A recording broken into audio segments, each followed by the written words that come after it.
स्कंद पुराण में तीर्थों का वर्णन मिलता है। तीर्थ संस्कृत शब्द है और इसका अर्थ है पाप से तारने और पाप उतारने वाला। तीर्थ का अभिप्राय है पुण्य स्थान, अर्थात जो अपने में पुनीत हो और अपने यहाँ आने वालों में भी पवित्रता का संचार कर सके।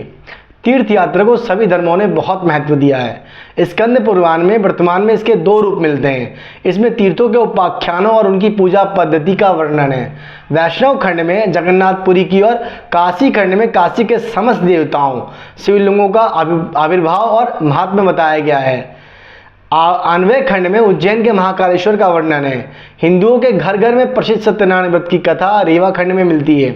तीर्थों के वर्णन में माध्यम से यह पुराण पूरे देश का भौगोलिक वर्णन प्रस्तुत करता है। सतयुग में भावना और मन संसार के दो किनारे माने जाते हैं। एक तरफ पाप, कुबुद्धि, पापाचार, पाखंड, मिथ्या जीवन और दूसरी ओर पुण्य, सद्बुद्धि, सद्गुण, निर्मल आत्मा के भाव इत्यादि।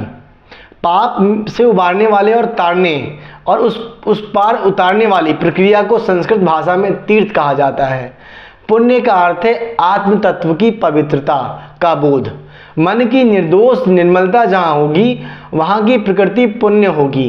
पाप का अर्थ है मन की मलिनता और आत्मा पर पड़े धूल और बोझ, जिसे जीव अपने पूर्व जन्मों और आज के जीवन में ढोता आ रहा है। जब पाप की भावना पुण्य की कमाई से बढ़ने लगे तो समझ लो कि वह जीव पाप के उस राह पर चल पड़ा है जहां उसकी अधोगति और अति दुख निश्चित है। पुण्य पाप की भावना सभी धर्मों के साथ जुड़ी हुई है।